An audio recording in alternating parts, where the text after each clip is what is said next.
Alright, in this video I'll be installing an Eonon M3BLA12S stereo head unit, and I'm going to go from that in my Mazda 3 to that. So it is a big upgrade on the stock head unit. Eonon actually reached out to me to see if I would do this video. They sent me this head unit, but I don't have any affiliate links with them. I will put their company website in the description of this video, and I will link any tools that I use in the description of this video as well. Because this is a pretty long video, I will also add some timestamps down below if you care to use them. The packaging job on this is really good. It's a box in a box in a box, and then it's all styrofoamed up. This thing has 64 gigabytes of storage, 6 gigabytes of RAM, an 8-core CPU. It's wireless and can use Google CarPlay and Android Auto, and has 4x48 watts for the speaker output. First cable I pulled out there was a dual USB. I don't actually use it. This is one of the 3 plugins that you use for the vehicle, and it also has your audio left and right. It comes with a microphone. I'm not sure if you actually really need to install that, but I do, which you'll see in a bit. It comes with 2 of these, and they are for the 4G and Bluetooth. They are the antennas. There's the second one. This is a single USB. I do use this, and I actually need it because my Samsung phone is so old. I actually have to plug it in to get the Android Auto to work. There's a GPS receiver, and then there's this big bundle of wires, which looks a little bit intimidating, but it's actually very easy to install. Obviously, there's a whole bunch of stuff that I don't use. Perhaps if you have the Bose system in your Mazda 3, you would maybe use some of the additional connectors, but just with the base Mazda, I didn't find that I needed even really half of these things.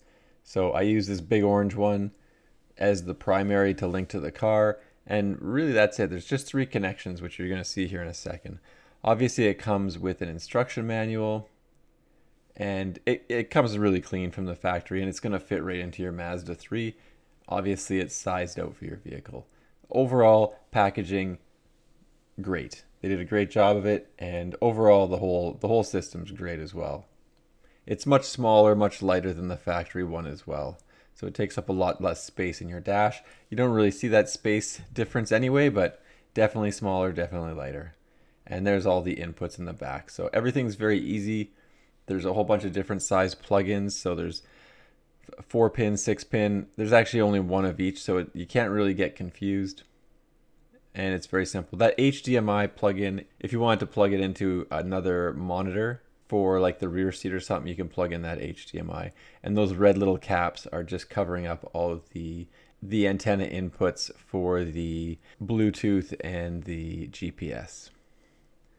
So it is cold outside. I'm doing this in the winter, so I've had the car running for a while just to get everything nice and warm so I don't crack the plastic. -6 outside, that's Celsius obviously. Some of the things I'm looking for is to make sure that this little side display works, and that the volume, particularly the volume on the steering wheel, work. I don't want to lose that function. Obviously there'll still be a volume on the head unit itself, but I really do like the steering wheel volume. So I did get a Best Dad Ever mug. Turns out you just buy these. You don't need to be the best dad ever or have kids. And I did put a heater in the back seat, and that's just to keep it nice and warm in the vehicle while I'm working on it. So again, I just don't want the plastic to start getting below the freezing point. I'm going to turn the vehicle off. I don't remove the negative terminal from the battery for this. Some people might want to do that, but I didn't, and I didn't have any issues. I'm just using feeler gauges for this. You can use something small.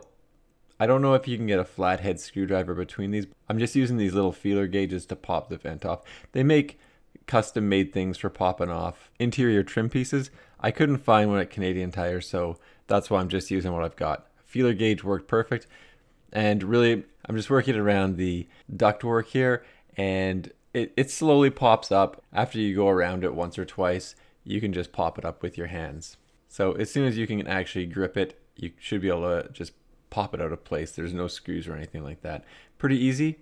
And then for the factory head unit, there are 2 screws, one on the top left, one on the top right, and obviously you just need a screwdriver to remove those. Throw it in fast motion here. There's the first screw, and here is the second screw. Once you have the screws out, the head unit is held down by 4 little clips, but you just pull it back. Obviously, work it left and right a little bit, give it a wiggle, and it'll come out. The cables are short, and this is probably the most annoying part of the whole job, is just getting these 3 cables off of the factory head unit, because they just don't give you enough room to really pull it out. I've seen some other videos that it actually looks like it came out further, but mine didn't. So anyway, I didn't film myself taking these cables off because it was just, you would just see my hands anyway. But those are the 3 cables. That little gray one is the one for the antenna for your radio. Thus far, very easy. So the first one I'm going to plug in to the car is the radio antenna connector. So it's just that little gray one. And there you go, 1/3 of the project is done here almost. And then I will take the connector that has the left and right speaker inputs on it. Obviously the one with the red and white wires, and I'll just plug that one in for now. And then there's the big fat red connector that goes to the car. And that's it. That's all you're connecting to the car. Everything else goes to the stereo. So the first one I'll put in is the one for the antenna, again for the radio. And it just pushes in. Everything in this is just sort of push in place except for the GPS and the Bluetooth. So for all of these, it's kind of only one of the connectors will fit in the slot kind of deal. So it's pretty idiot proof. I was able to figure it out, so I think anyone will be able to do it no problem. Now for these RCA cables, they're all labeled, whether they're left or right, or input or output. So it's pretty straightforward. So you do need to connect those. Perhaps if you had the Bose system, or maybe like a Mazda Speed 3 with the Bose system, there might be a few other options if you had the amplifier.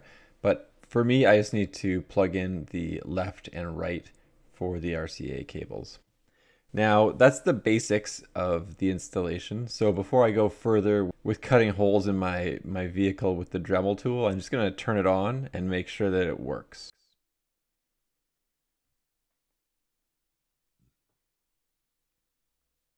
And this is the first boot, obviously in real time. I'm not going to edit it down, but it takes about, I don't know, 10 seconds, give or take, for the initial boot up of the Eonon head unit. And that's it. So that's all it takes. And that was, like I said, first boot up, very fast, and it goes straight to the radio. I do not play the radio in this because I don't want to get a copyright strike. So you'll have to take my word for it that it's functioning properly. And the one thing I would add is it sounds a lot better than the factory head unit. I'm not sure what the wattage the factory was putting out, but this 48x4 sounds good. The steering wheel controls work immediately, and just messing around with it, like I said in the intro, there is a graphics equalizer and it works well. And the big thing I want to test out on this is that all 4 speakers are working. So just to make sure that I didn't mess up any of the speaker connections, I'll touch the one that has the 4 speakers in the bottom left. If you touch the one that says driver, it'll just be at the driver speaker. And then you can move the output over to the passenger side front, then over to the passenger side rear, and then over to the driver side rear, and then back to the center. So all 4 speakers are working and all of the functions are working. So I'm happy to carry on with the install because everything seems to be working fine. Overall, I really like this speaker select. It's super fast and a very efficient and effective way to select which speaker you want to use. Just because I don't show this EQ later when I'm going through some of the other things in the setup, it's pretty good as well. I find the rock setting is probably the best.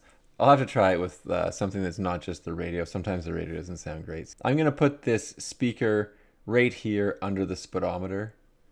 I know some other people put it under the A-pillar, but I don't want to have cables running anywhere. So what I'm going to do is just take a Dremel tool and drill out a very small hole just under the speedometer. And that way you won't see any cables, you'll just see a little microphone right under the button for the trip meter. And because when you're driving, you'd be looking directly at that, more or less, it'll be facing the right way. And it's really out of the way, you can't really even notice it when you're driving. So I've already screwed in the antennas for the Bluetooth and the 4G, and I don't bring those antennas outside like into the vehicle cabin. I leave those in the cavity, and I find that that's fine. The Bluetooth function's fine. I'm not sure about the 4G. I also plug in the double USB, but I just leave it in the back. Maybe one day I will bring it into the center console, but for now I don't really find that I need it. I also took the Dremel up on top of the dash and Dremeled out a small hole for the GPS. So you see I passed the GPS cable down and through. Again, I didn't want any cabling running anywhere. So the hole doesn't look great, obviously, but once the GPS cable's pulled tight, it actually, you can't see the hole. And then I also Dremeled out a small hole in my glove box to put the single USB connector in, so that I can connect my old school cell phone to it. And obviously the GPS receiver is going to sit just like that, and it's going to sit in front of the hole. Like I said, you won't see it. I'll just plug in the last couple of things here, and then once everything's plugged in, I'll just snap the head unit into place. There's no trick to it. You just need to make sure that the clips line up with the associated holes in the vehicle, and then the exact same thing for the heater duct. Just line it up and it just snaps into place. And you can just peel off the protective film that is covering up the screen on the new head unit, and that's how it looks. Really clean. Obviously it fits perfectly and it looks good. So I'm gonna wait a little bit till the sun goes down, and I'm gonna try some of the features here. So I connected it to my home internet, just sort of sitting out front, and I'm gonna do a system update. Basically connect to the internet, check and see if your system's up to date, and it came loaded and up to date, I guess. So the current version of the software is good to go, straight out of the box. Hit OK with that, and then a couple other things. I'm going to change the date setting. It is 1 hour fast, and it looks like it's set on a time zone from China, so I just need to change it to my own time zone. And I saw maybe some comments on YouTube about people having problems with the time zone. It could be that you're setting it off the GPS and that you don't have it set up to the right time. So I changed mine to Greenwich Mean Time plus 7 hours, and obviously that brings it back 1 hour, so it is indeed 3:42. If you're finding that your time keeps changing, that could be your problem, is that you're just set to the wrong time zone. And then obviously you can see there's a bunch of features here. You can go directly into the amplifier without having to go through the settings tab. You can see Apple CarPlay is right in the center, that green one, and you can see Android Auto is top second from the right. And what I would say, my wife's Apple phone works really good with the Apple CarPlay. My phone is old, so it doesn't work as well. And in fact, you can't go wireless for the Android Auto. So clearly I need a new phone, but this is my wife's car anyway, so she's just going to use her Apple phone. However, I can use my old phone on Bluetooth. And I guess I can't get copyright strikes for watching my own video from YouTube. The phone feature works as well. Format the micro SD card. No issues with that. And for using the Android Auto, again, my cell phone is just very old, so I have to connect it to the car. So I do need that one USB for myself. But if you just had an iPhone that works, I don't know that you would need these USBs for anything. So just planning out a road trip to Toronto. Once you're synced up to the phone, obviously it'll just project it onto the screen of the head unit. So a couple of things about the Apple CarPlay. You have to use it wirelessly. You can't use it wired. But for the Android, very similarly, if you have a new one, you could use it either wired or wirelessly. But because I have an older one, I have to use it wired. And that's sort of in the deeper notes here. So you can see if you have a Galaxy 8 or Galaxy 8 Plus for Samsung or newer, you're good to go. I have a Galaxy 7. So unfortunately, I won't be able to do that. However, I can do other things like set up a wireless hotspot. It will connect to Bluetooth, and you can see that I could watch YouTube videos off my cell phone, but through the head unit. But anyway, so everything works. Everything sounds really good, actually. I'll just toss on a video that I made with some free YouTube music on it. You see that it's working fine. And overall, I think it looks really good. So the installation is very easy. There's very few things to remove. There's only 2 screws. Everything else just sort of pops in and out of place. All of the connections are very simple. This probably took me less than 2.5 hours while filming it, so I would imagine I could pull this off in about 45 minutes without any issues. And that includes using the Dremel, but there's options as well if you didn't want to drill any holes. You could just run cables in a different way. Anyway, I'm very happy with the Eonon head unit. First impressions are very good. Thanks for checking out my video. Don't forget to like and subscribe.